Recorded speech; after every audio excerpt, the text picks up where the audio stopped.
Êxodo 23, de 6 a 9. Assim diz a santa, perfeita, inerrante palavra do Senhor. Não perverterás o julgamento do teu pobre na sua causa, da falsa acusação te afastarás, não matarás o inocente e o justo, porque não justificarei o ímpio. Também suborno não aceitarás, porque o suborno cega até o perspicaz e perverte as palavras dos justos. Também não oprimirás o forasteiro, pois vós conheceis o coração do forasteiro, visto que fostes forasteiros na terra do Egito. Até aqui a palavra do Senhor. O tema do sermão desta noite é 5 instruções para controlar nossos julgamentos. Vamos orar.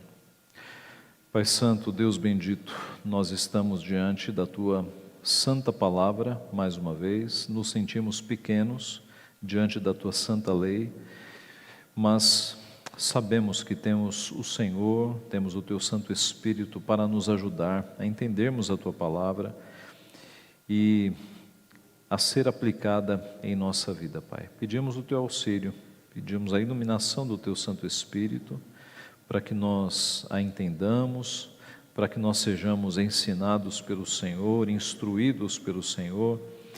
Ó Pai, se porventura há caminhos que precisam ser corrigidos na nossa vida, use essa palavra, Pai, para de fato nos trazer a advertência, a correção, a fim de que percebamos o que necessita ser mudado em nós, para que o Teu nome seja glorificado, para que o Seu nome seja bem testemunhado em nossa vida, Pai. Abençoa-nos então, neste sentido, é o que nós pedimos humildemente, e em nome de Jesus. Amém.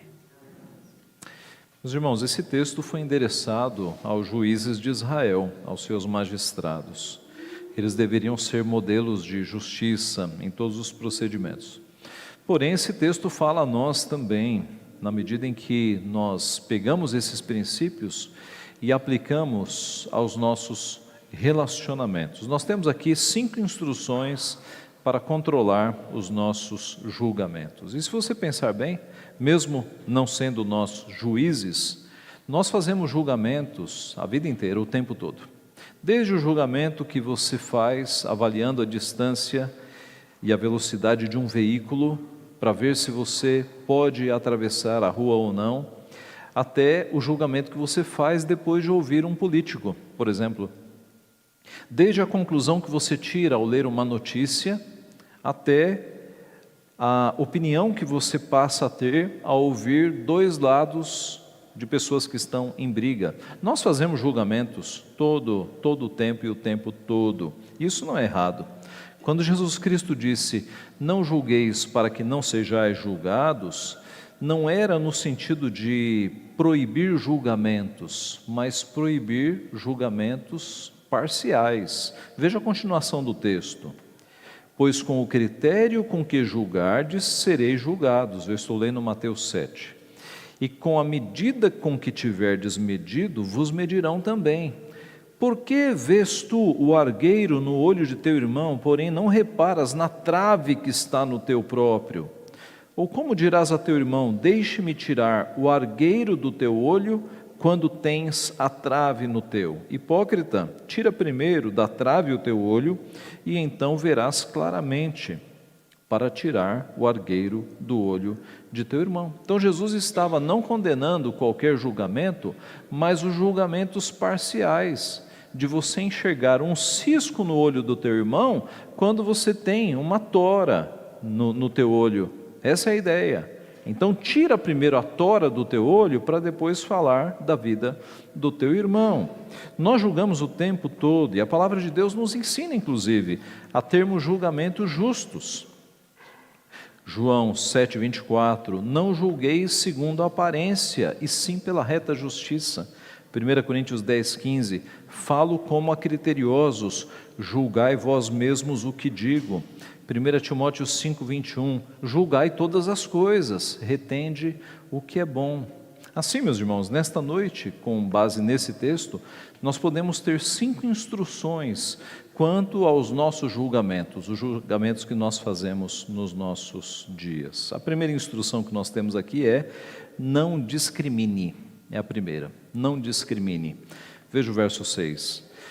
Não perverterás o julgamento do teu pobre na sua causa. No verso 3, que foi analisado no domingo passado, nós fomos ensinados de que não devemos ser favoráveis ao pobre apenas porque ele é pobre. Pode ser um pobre errado, um pobre culpado. Então no versículo 3, o ensino é esse: nem com o pobre serás parcial na sua demanda, dando o sentido de que não é porque a pessoa é pobre, ela não tem erro nenhum. Agora, no versículo 6 é o outro lado. Você não deve desfavorecer uma pessoa pobre apenas porque ela é pobre. Ora, o coração do ser humano é bastante pecador, instável, corrupto, enganoso. Por vezes este coração favorece o pobre. Coitadinho do pobre, ele deve ter a razão. Outras vezes o nosso coração discrimina a pessoa porque ela é pobre. Se ela é pobre é porque ela fez alguma coisa errada. O nosso coração é enganoso, é instável. A palavra de Deus nos coloca no caminho correto. Levítico 19:15 diz: não farás injustiça no juízo, nem favorecendo o pobre, nem comprazendo o grande. Com justiça julgarás o teu próximo, nem favorecendo o pobre, nem comprazendo o grande. Provérbios 22:22. Não roubes ao pobre, porque é pobre, nem oprimas em juízo ao aflito. Sobre discriminação, sobre nós tratarmos as pessoas mal porque elas são pobres, nós temos Tiago, no capítulo 2, falando detalhadamente sobre isso. Diz lá, Tiago no capítulo 2: meus irmãos, não tenhais a fé em nosso Senhor Jesus Cristo, Senhor da glória, em acepção de pessoas. Se, portanto, entrar na vossa sinagoga algum homem com anéis de ouro nos dedos, trajes de luxo, e entrar também algum pobre andrajoso, mal vestido, e tratardes com deferência o que tem os trajes de luxo, e lhe disserdes: tu, senta-te aqui em lugar de honra, e disserdes ao pobre: tu, fica ali em pé, ou assenta-te aqui embaixo do estrado dos meus pés.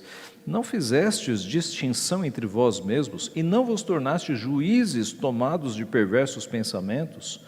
Ouvi, meus amados irmãos, não escolheu Deus os que para o mundo são pobres, para serem ricos em fé, herdeiros do reino que Ele prometeu aos que o amam? Entretanto, vós outros menosprezastes o pobre. Não são os ricos que vos oprimem, e não são eles que vos arrastam para tribunais. Observe que Tiago está falando de discriminação dentro da própria igreja.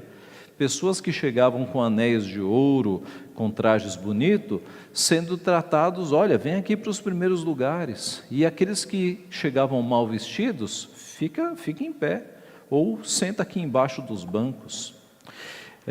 Então, a primeira instrução que nós temos aqui é para não discriminar de forma nenhuma, meus irmãos. Acontece discriminação na igreja? Pode acontecer. Eu já conheci igrejas em que algumas pessoas se vestem tão bem, que parece um desfile de moda na igreja. Eu me refiro a trajes de gala, trajes de luxo, e parece um desfile de moda. E aí, quando chega uma pessoa mais simples, que não tem condições, ela vai ficar constrangida. Igrejas que fazem programações tão caras que constrangem as pessoas que não têm dinheiro. Então, é como se eu dissesse aqui: vamos organizar um retiro de casais no próximo final de semana, e o valor será R$6.000. E aí, os ricos da igreja vão pagar, mas e quem não tem condições? Então, igreja não pode ter coisas que discriminem, não podem ter programações em que todos não possam participar, e não pode agir de qualquer forma que passe algum tipo de discriminação. E, meus irmãos, isso é mais comum do que nós imaginamos. Há algumas igrejas aqui em São Paulo em que isso acontece, igrejas que privilegiam aqueles que têm uma condição social superior, e quando entra um pobre lá, fica até deslocado, porque tudo parece que foi feito para os ricos. Isso não pode acontecer no reino de Deus de forma nenhuma. A igreja é para todos. Há igrejas no nosso país que tem aquela visão de público-alvo. Pior, público-alvo do ponto de vista social. Uma igreja para o público A e B, se referindo aos mais ricos. E aí quando os pobres entram, ficam totalmente deslocados. Meus irmãos, igreja é para o público A, B, C, D e E. É para todas as pessoas, para ricos e pobres, para quem é patrão e quem é funcionário, para quem veio do Nordeste e para quem veio do Sul. Não deve haver nenhum tipo de discriminação, de diferenciação na igreja. A igreja é de Deus, e Deus tem seus filhos em todas as classes sociais, todas as raças, todas as línguas, todos os biotipos. Não pode haver discriminação na igreja. No mundo há muita discriminação. Eu não sei se você já passou pela experiência de entrar numa loja bem vestido e entrar na mesma loja não tão bem vestido. Não tenha dúvida de que há lojas aqui em São Paulo que vão te tratar melhor se você entrar bem vestido. E se você entrar assim mais ou menos, não vão te dar atenção. Então já há muita discriminação neste mundo. Que na igreja nós não tenhamos isso de forma alguma. E que você não discrimine pessoas, porque a pessoa não tem dinheiro, porque a pessoa está numa condição social. Irmãos, até aqueles que estão morando na rua têm que ser tratados por nós com dignidade, porque eles carregam a imagem e a semelhança de Deus. Eles ainda carregam a imagem e a semelhança de Deus. Então essa é a primeira instrução, não discrimine. A segunda instrução, não acuse falsamente. Veja o verso 7. Da falsa acusação te afastarás. Nós temos aqui uma aplicação do 9º mandamento. O 9º mandamento é: não dirás falso testemunho contra o teu próximo. Não acuse falsamente. Na Bíblia nós temos vários exemplos de acusações falsas. Por exemplo, José do Egito, quando foi acusado pela mulher de Potifar. Jó sendo acusado no começo do livro por Satanás. Satanás disse a Deus: ele só te serve porque ele tem bens. Depois, ele só te serve porque ele tem saúde. Estevão foi acusado de blasfêmia e foi apedrejado por causa disso. Paulo foi acusado de negar a lei de Deus e negar a lei de Moisés. Jesus foi acusado por escribas, por fariseus, por anciãos, por sacerdotes. Neste assunto, meus irmãos, nós devemos chamar isso para nós, não acharmos que isso é um assunto para outras pessoas. Nós temos que ter muito cuidado. Primeiro, nunca acuse alguém de algo que você não viu, algo que apenas chegou para você, que você não foi testemunha ocular. Isso é muito comum. Às vezes chega informação de uma pessoa para você, você não viu, você não ouviu, e a nossa tendência pecaminosa é acreditar. Então, se você não é testemunha ocular, não se envolva. A palavra de Deus nos diz em Provérbios 26:17: quem se mete em questão alheia é como aquele que toma pelas orelhas um cão que passa. E lembre-se de que Provérbios, Antigo Testamento, cães não eram domésticos. Então imagine um cão passando e você pega o cão pelas orelhas. Ele vai te morder, com certeza. Aquele que se mete em questão alheia é como alguém que pega um cachorro que está passando pelas orelhas. Então nunca acuse alguém sem ter provas, se você não ouviu, se você não é testemunha. E antes de acusar alguém de algum pecado, tente convencer a pessoa do seu pecado, como nós lemos em Mateus 18. Se alguém pecar contra ti, vai perante ele para confrontá-lo do pecado. Não acuse nunca falsamente. Terceira instrução: não condene precipitadamente. Veja a continuação do versículo 7. Não matarás o inocente e o justo, porque não justificarei o ímpio.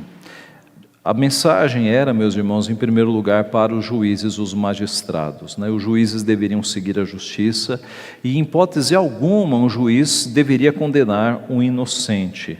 E se isso acontecesse, Deus seria o vingador da família contra aquela pessoa. Mas esta instrução tem muita aplicação a nós. Por quê?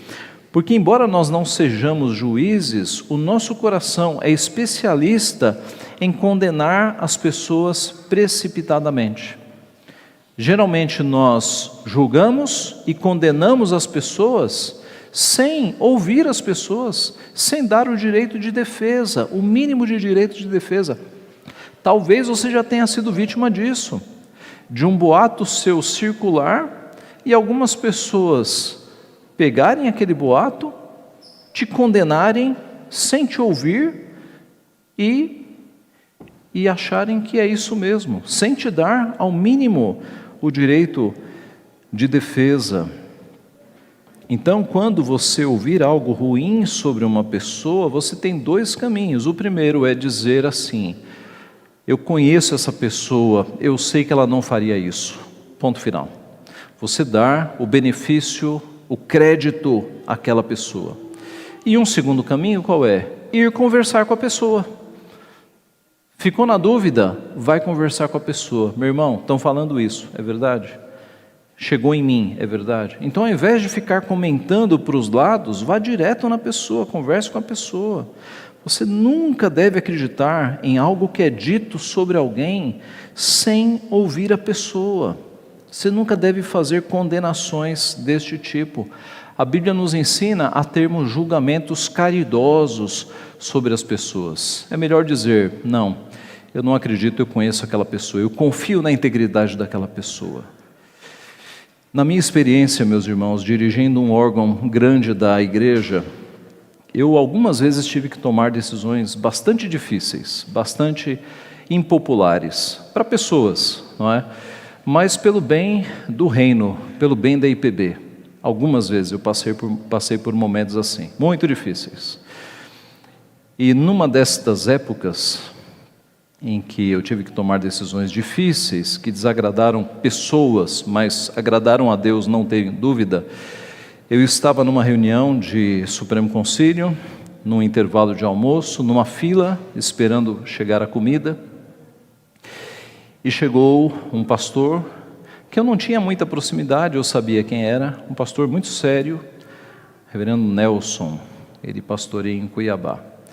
E ele chegou em mim muito alterado, e dizendo o seguinte: reverendo Ageu, um sujeito acabou de me dizer uma série de coisas sobre você ali, coisas graves, e eu vim direto no Senhor, para verificar se isso é verdade ou não. E eu pude mostrar para ele, pude provar que eram mentiras, que eram acusações falsas.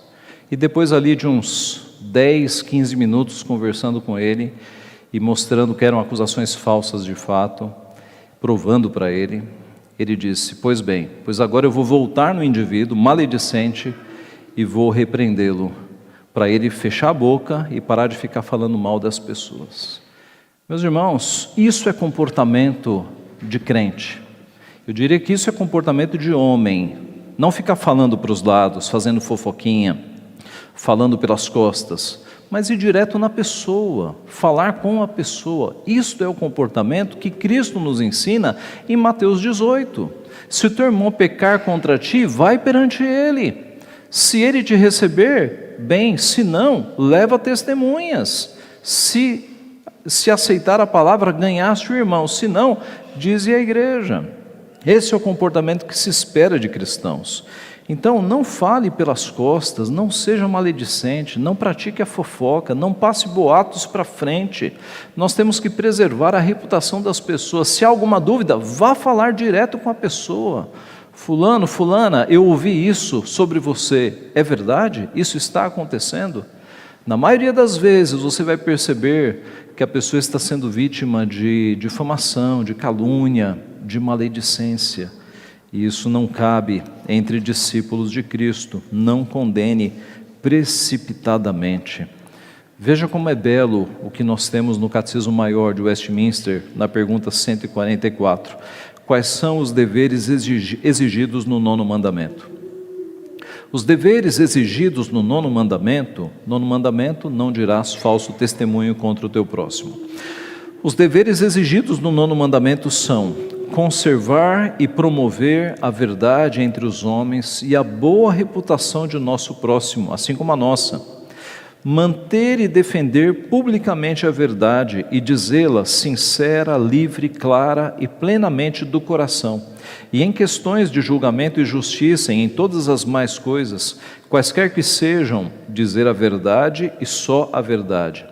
Julgar caridosamente os nossos semelhantes, amar, desejar e ter regozijo pela sua boa reputação, entristecer-nos pelas suas fraquezas e encobri-las, mostrar franco reconhecimento dos seus dotes e graças, defender a sua inocência, receber prontamente boas informações a seu respeito e rejeitar as que são maldizentes, lisonjeadoras e caluniadoras, prezar e cuidar da nossa boa reputação e defendê-la quando for necessário, o cumprir as promessas lícitas, o estudar e praticar tudo que é verdadeiro, honesto, amável e de boa fama. Então coloquemos isso em prática na nossa vida. Amar a boa reputação das pessoas, ter julgamentos caridosos, não passar boatos, fofocas e, na dúvida, conversar direto com a pessoa, não condenar precipitadamente a terceira instrução. A quarta instrução, não se corrompa. Veja o verso 8. Também suborno não aceitarás, porque o suborno cega até o perspicaz e perverte as palavras dos justos. A palavra suborno, utilizada aqui no hebraico, ela é a mesma palavra para presente. E a ideia do texto é: não aceite presentes, juízes não aceitem presentes, porque a ideia do presente a um juiz é obter um benefício, não é? Uma sentença para o seu lado. Mas interpretando, o que nós usamos em língua portuguesa é de fato suborno. A palavra suborno, aliás, em língua portuguesa é muito interessante. Ela vem do latim subornar. Então, você orna a pessoa com presentes, com joias, com roupas, só que é você faz isso furtivamente, embaixo dos panos. Subornar. Ornar, presentear, mas por baixo dos panos. É o que acontece, meus irmãos, quando alguém vai subornar a outra pessoa. Não é feito à luz do dia, é feito na base do escondido mesmo. Isso é subornar, é quando alguém oferece dinheiro, presentes, vantagens, benefícios para que alguém favoreça a pessoa. Na Bíblia nós temos alguns exemplos deste tipo de corrupção. Por exemplo, Dalila foi subornada para entregar Sansão. Os filhos de Samuel desrespeitaram o seu ofício, eles eram sacerdotes, aceitando subornos. Deixe-me apenas conferir aqui, 1 Samuel 8:3. 1 Samuel 8:3.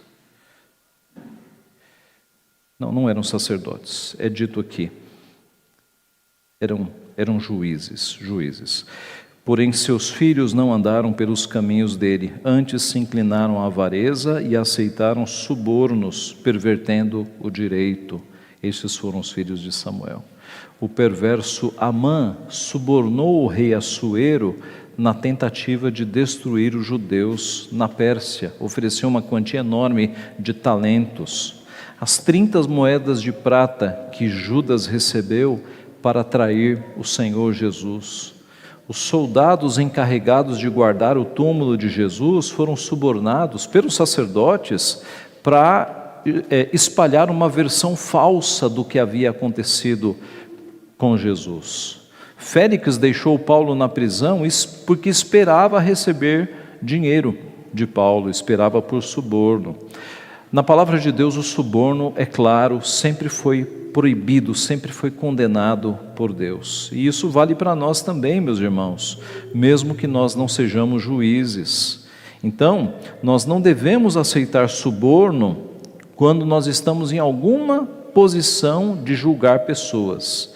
Mas o mais comum para nós é que nós não devemos pagar suborno, a popular caixinha no nosso país. Você não deve dar caixinha para o policial livrá-lo de uma multa. Você não deve dar caixinha para a autoescola para você não reprovar no teste da sua CNH. Você não deve dar suborno para o fiscal não multar a sua obra. Você não deve dar suborno para o agente não cortar a luz que não foi paga. Você não deve dar suborno para uma autoridade adiantar o prazo da licença da obra e qualquer variável nesse sentido. Nós não podemos dar suborno para que a lei seja de alguma forma burlada. Há uma igreja aqui no nosso presbitério que ficou com uma obra grande parada, porque eles perceberam que toda vez que eles iam na autoridade, a autoridade dava indiretas de que se eles liberassem um dinheiro, o processo deles passava para frente. E eles ficaram anos com essa obra parada, porque eles, claro, não aceitaram dar caixinha. E eles ficaram alguns anos sofrendo o prejuízo, mas fiéis diante de Deus. Então, o discípulo de Cristo é aquele que nunca oferece suborno e muito menos aceita. Mas, meus irmãos, falando sobre corrupção, há outras formas também que o brasileiro tem se corrompido e que não deveria. Nesta semana, no começo da semana, eu assisti um vídeo que eu fiquei bastante impressionado. Era um jovem falando da situação política do nosso país, e ele começou o vídeo dizendo: não tem chance de o Brasil dar certo. Por quê? Porque a corrupção está entranhada na formação do povo. E ele deu alguns exemplos irrefutáveis. Todo caminhão que tomba com mercadorias é saqueado. Já perceberam? O brasileiro é aquele que dá um jeito de fazer alguma fraude, o famoso gato, no relógio de água, no relógio de luz. O brasileiro é aquele que geralmente, se há um caminho para ele burlar a regra, para conseguir internet gratuita, para conseguir TV a cabo gratuito, comprar um aparelhinho que libera 300 canais, se ele tem jeito de burlar a regra, ele faz. A corrupção está, meus irmãos, no DNA do brasileiro. E o jovem dizia: é por isso que o nosso país não tem chance de dar certo. E eu pensei: há uma esperança. Sim, há uma esperança. Se os milhões de evangélicos que existem nesse Brasil começassem a seguir a palavra de Deus e abandonassem as pequenas corrupções, abandonassem o jeitinho brasileiro, nós, milhões, começaríamos a virar essa história no nosso país. Pense bem, nós somos milhões. Por que o nosso Brasil ele está afundado em corrupção? E não pense que corrupção é coisa de político, porque os políticos que estão lá no poder, eles não vieram de outros países, eles saíram do povo. Eles não se tornaram corruptos quando chegaram lá em cima, eles já eram corruptos aqui embaixo. A diferença é a cifra. É o número, é a quantidade de dinheiro. Por quê? Porque o brasileiro, ele é adepto das pequenas corrupções. Quando ele é alçado a um cargo público com milhões, ele vai corromper nos milhões. Então não ache que é uma coisa só de políticos, é uma coisa da população de uma forma geral. E o número de evangélicos no Brasil só aumenta. Alguma coisa está errada, meus irmãos. Como é que nós somos milhões? E esse Brasil não sai da corrupção? A conclusão é essa que você tomou. É porque muitos evangélicos praticam as pequenas corrupções. É óbvio. E eu fico me perguntando, se eu pudesse, quando tombasse um caminhão e ele fosse saqueado, eu ia lá perguntar para um a um: qual a sua religião? Qual a sua religião? Qual a sua religião? E eu temo que muitos dissessem: eu sou evangélico. E eu confesso que não me espantaria, meus irmãos. Alguns exemplos, então. Alguns conselhos para que você não se corrompa nas pequenas coisas. Se vir um caminhão tombado, não o saqueie, porque aqueles produtos têm dono. Não dê caixinhas para escapar de multas, nem a policiais, nem a fiscais, nem a ninguém. Se o policial te parar numa situação irregular, diga: policial, eu estou errado, pode multar. Não faça coisas ilícitas no relógio de água, no relógio de luz, porque isto é roubo, você está roubando as concessionárias. Se você encontrar dinheiro na rua, não pegue, não é seu. O ditado achado não é roubado, meus irmãos, não veio da Bíblia não, tá? Se alguém perdeu é porque tem dono.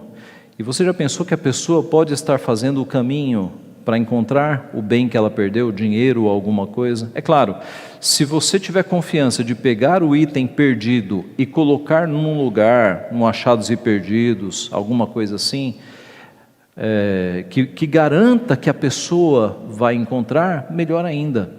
Mas se não é porque está perdido que deixou de ter dono. Não é teu. Ensine os teus filhos nesse sentido, aliás. Se uma empresa cometer um erro em um preço, não tire vantagem disso. Isso é tipicamente brasileiro. A empresa anunciou um produto que deveria custar R$1.000, esqueceram de colocar um zero e está custando R$100 ou R$10. Todo mundo sabe que foi um erro e todo mundo tira vantagem. Você, crente, não deveria tirar vantagem. Você gostaria de cometer um erro e as pessoas tirarem vantagem em cima do teu erro? Não é? Então, como é que nós, crentes, vendo que algo está errado, a gente vai tirar vantagem financeira? Ah, pastor, mas eles são ricos. Então é assim? Se a empresa é rica, isso te dá o dinheiro para roubar? Se num caixa eletrônico você for sacar lá R$50 e cair 2 notas de 50, porque o banco é rico, isto te dá direito de ficar com dinheiro a mais? Meus irmãos, isso é roubo.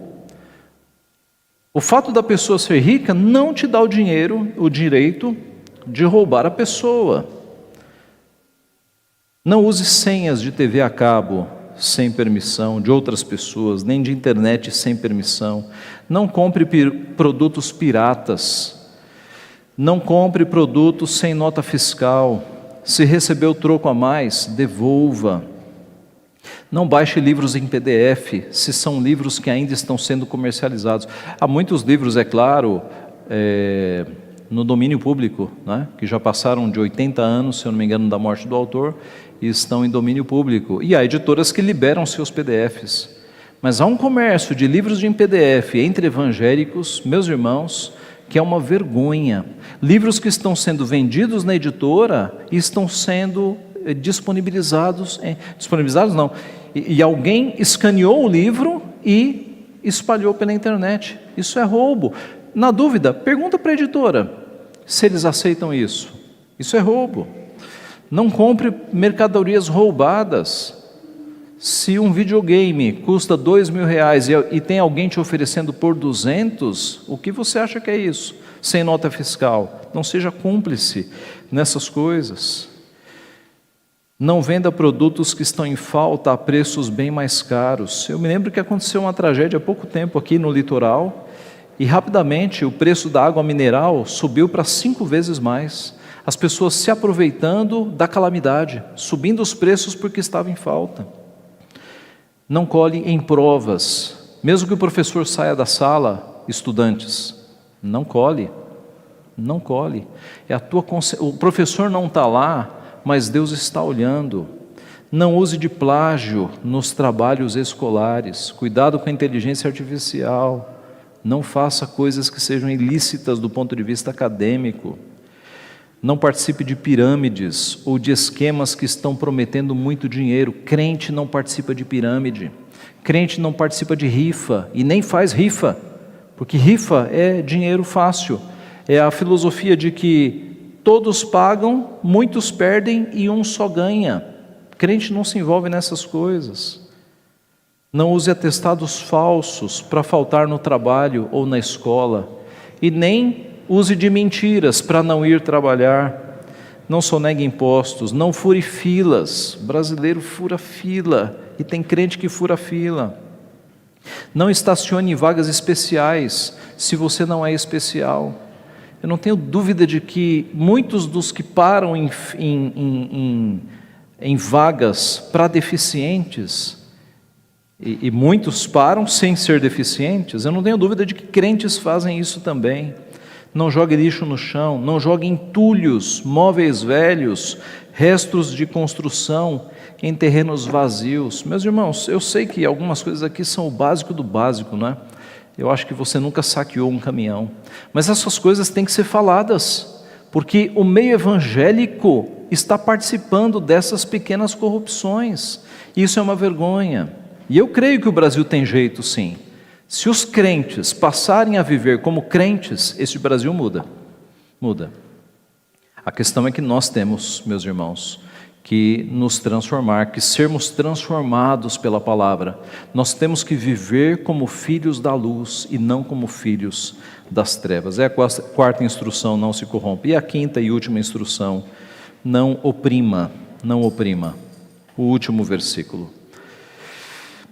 Também não oprimirás o forasteiro, pois vós conheceis o coração do forasteiro, visto que fostes forasteiros na terra do Egito. Então, por fim, a lembrança aos magistrados, aos juízes, para que no juízo eles não oprimam os estrangeiros, que eram vulneráveis na sociedade, não conheciam a língua, não conheciam os costumes. Deus os lembra de que eles também foram estrangeiros na terra do Egito. Nós, igualmente, devemos acolher bem os estrangeiros no nosso meio, e eles são cada vez mais frequentes, não é? Não sei se você já percebeu. Não devemos fazer brincadeiras por conta da língua deles, do idioma deles, dos costumes deles. Não devemos brincar com essas coisas. Devemos acolhê-los com amor cristão, ajudá-los a se adaptarem bem no nosso país. Nós cristãos sabemos o que é ser estranhos, porque nós éramos estranhos com relação a Deus. Paulo escreve em Efésios 2:11, portanto lembrai-vos de que outrora, vós gentios na carne, chamados em circuncisão por aqueles que se intitulam circuncisos, naquele tempo estáveis sem Cristo, separados da comunidade de Israel, estranhos à aliança da promessa. Mas agora em Cristo, vós que antes estáveis longe, fostes aproximados pelo sangue de Cristo. A revelação veio primeiro para Israel, e nós, outros povos, éramos estranhos, mas nós fomos recebidos por Cristo dentro do seu povo, na igreja. Então não oprima, nem estrangeiros, nem pobres, nem moradores de rua, não oprima ninguém. Como filhos de Deus, nós devemos ser misericordiosos, devemos ajudar as pessoas, acolher as pessoas. Meus irmãos, concluindo, nós julgamos o tempo todo e nós devemos fazê-lo com justiça, não discriminando, não acusando falsamente, não condenando precipitadamente, não se corrompendo e não oprimindo. E eu concluo apontando para o nosso Redentor, aquele que é o nosso principal modelo de vida, o nosso Senhor Jesus Cristo. Jesus foi vítima de suborno, porque Judas vendeu a informação por 30 moedas de prata. Jesus foi acusado injustamente por sacerdotes, anciãos, escribas e fariseus. Subornaram testemunhas falsas para deporem falsamente contra Jesus. Ele foi vítima disso também. Ele foi vítima de um tribunal totalmente injusto. Ele era santo, nunca havia cometido um pecado e um crime, e ele foi julgado culpado. Jesus nunca se corrompeu. No início do seu ministério, o próprio Satanás tentou corrompê-lo, oferecendo todos os reinos, oferecendo riquezas, e Jesus resistiu na palavra, nunca se corrompeu. E Jesus foi duramente oprimido por amor a nós.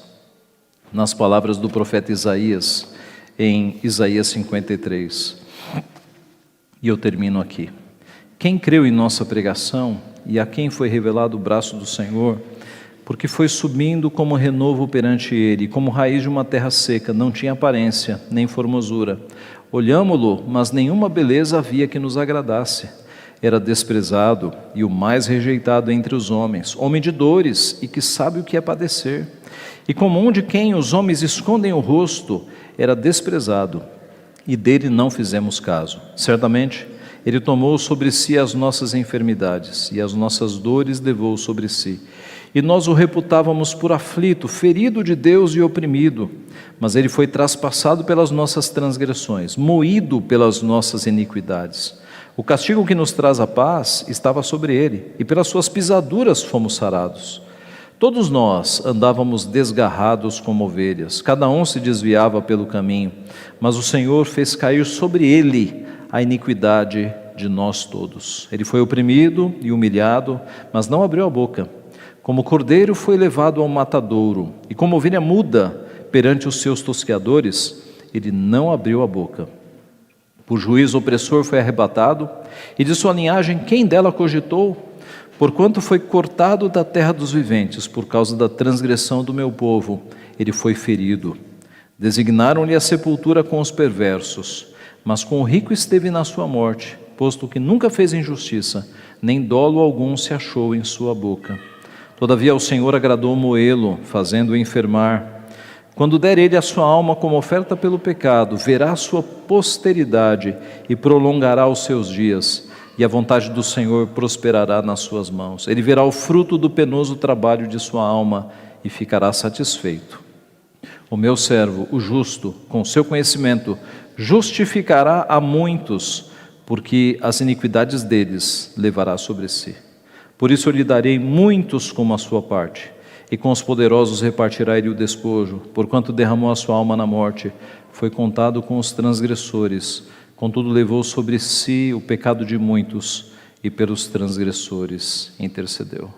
Isaías, profetizando de uma forma tão clara, tão vívida, o que aconteceu linha a linha com o nosso Senhor Jesus Cristo. Ele foi vítima de todas essas coisas, ele foi oprimido, ele sofreu por amor ao seu povo, por amor a mim, por amor a você.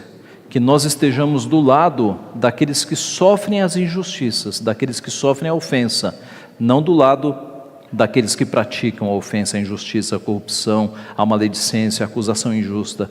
Que nós estejamos do lado daqueles que sofrem o dano. Que Deus assim nos abençoe. Amém.